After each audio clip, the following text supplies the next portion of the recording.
Oxygen sucker rockets क्या होते हैं? ऑक्सीजन सोखने वाले थर्मोबैरिक रॉकेट। जानिए क्यों जरूरत है भारत को इनकी। रूस के पास ऐसे हथियार हैं जो टारगेट पर गिरते ही आसपास की ऑक्सीजन खींच लेते हैं। भारत के पास ऐसा सिर्फ एक ही हथियार है।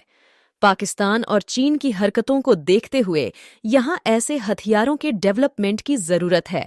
आइए जानते हैं कि क्या होते हैं वो हथियार जो दुश्मन की सांस पर कर लेते हैं कब्जा। यूक्रेन पर हमले के लिए रूस लगातार एक खतरनाक हथियार का इस्तेमाल कर रहा है। ये रॉकेट्स जहां गिरते हैं उसके आसपास की ऑक्सीजन खींच लेते हैं। एक साथ जब दर्जनों या सैकड़ों रॉकेट छोड़े जाते हैं तब टारगेट के आसपास का पूरा इलाका ऑक्सीजन की कमी से जूझ रहा होता है। दुश्मन सैनिकों की हालत खराब हो जाती है। इस हथियार का नाम है TOS-2 टोसोचका। ये रूस का एक मल्टीपल रॉकेट लॉन्चर सिस्टम है जिसमें थर्मोबैरिक वॉरहेड लगाया जाता है।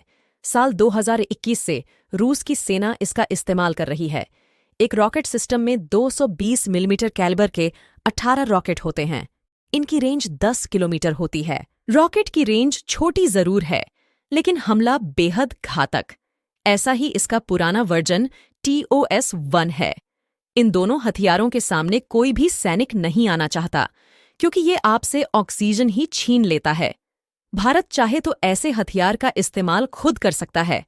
भारत के पास पिनाका रॉकेट सिस्टम है जिसमें थर्मोबैरिक वॉरहेड लगा सकते हैं ताकि पाकिस्तान या चीन की सीमा से ऐसी हरकत का करारा जवाब दिया जा सके। स्वदेशी तौर पर थर्मोबैरिक वॉरहेड बना लिया जाए या फिर रूस के साथ टेक्नोलॉजी ट्रांसफर समझौते के तहत उनके वॉरहेड यहां लाए जाएं।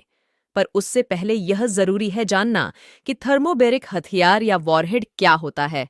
ये कैसे टारगेट के आसपास का सारा ऑक्सीजन खींच लेता है। थर्मोबैरिक हथियार को एरोसोल बम या वैक्यूम बम भी कहते हैं। इनका कई तरह से इस्तेमाल होता है। बम के तौर पर या फिर मिसाइल, टैंक के गोले, रॉकेट के आगे लगाकर दुश्मन की तरफ दागा जाता है। यह फटते ही गैस, लिक्विड या पाउडर विस्फोटक के एयरसोल फैला देता है।